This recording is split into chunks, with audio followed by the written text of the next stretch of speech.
Hello, this video will now take you through the Oliver 252 disc. Now, depending if you've seen the video on the Ford 240 first or after this one, I apologize if I do repeat this. When I did make this video, I did it after the Ford. So I will use some repetitive lines because some people may just not care for a Ford and prefer an Oliver toy and wish to look at it in that order or preference. This toy here, again, 1/16 scale, was built by White under the Oliver brand back in the 60s. And a very successful design. I mean, as I said in the Ford video, and left largely unchanged for decades by White. And for Ford under contract, Ford had this model built without the wings between 76 and 86, but this was built for many, many, many years. The Oliver name was dropped in about 1974 when everything was rebranded White. Both Oliver, Cockshut, and Minneapolis Holding names were all dropped at that time as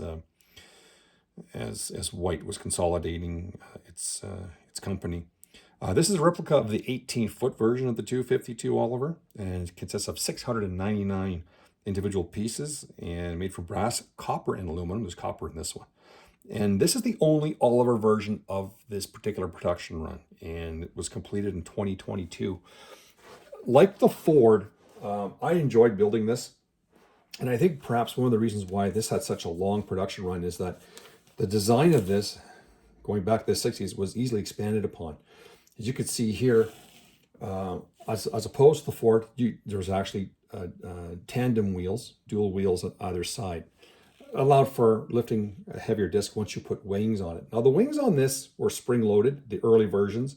The later White ones were hydraulic. So again, had great expandability in the design of this particular disc. I will, just for camera purposes, just turn this slightly for you, like so. And I will drop this one here so my hand's not in the way. I kind of did a bit of a practice run for you beforehand. Now, here on the side, like the real one, is an L-shaped pin. You can see that properly. And I made that as well from metal. And what you do is you, must have been heavy to do it in its time, you would pull this down, and it was spring-loaded. And then you would take this pin here, and you would lock it in place. Of course, now I want to do this on a video, and it's going to slow me down a bit, so please bear with me. There we go. It's going in. It's going in here. And good thing I have my glasses on. And hopefully you can see that come through.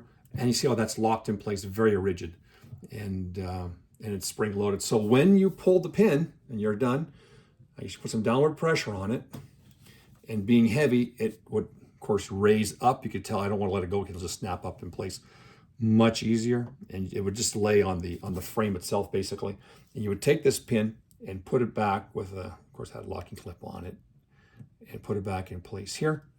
And that's how it worked.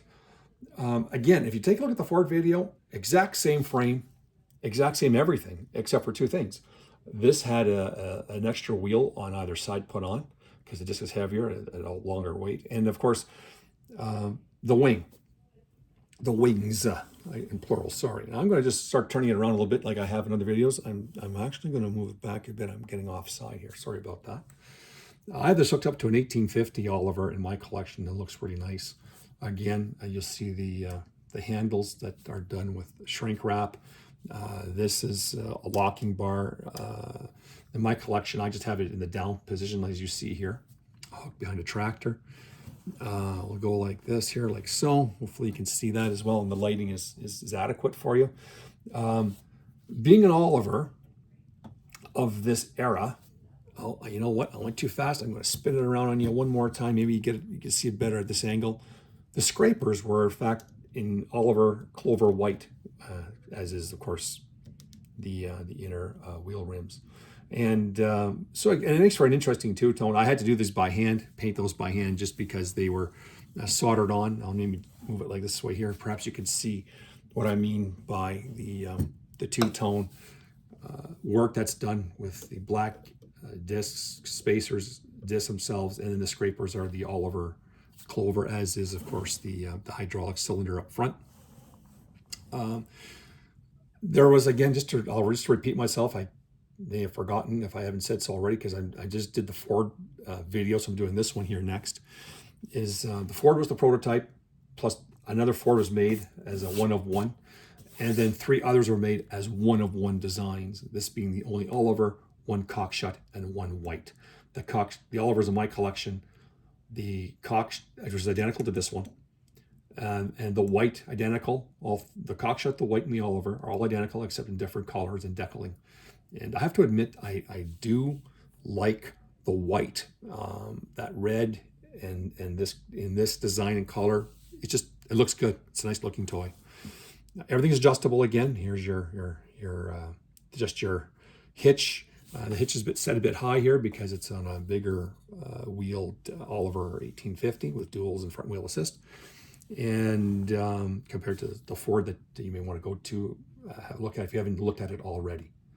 This is a really nice toy. As a matter of fact, I'm glad I made it for myself. For those haven't figured it out, I'm more of a red fellow, but I have a very soft spot for this shade of green. And largely because we had that on our farm as well growing up. And so making this was great and interesting.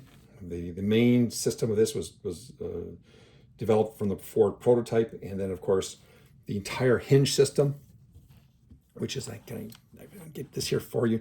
You can see how this was done on angles and bolted in, and how it flipped.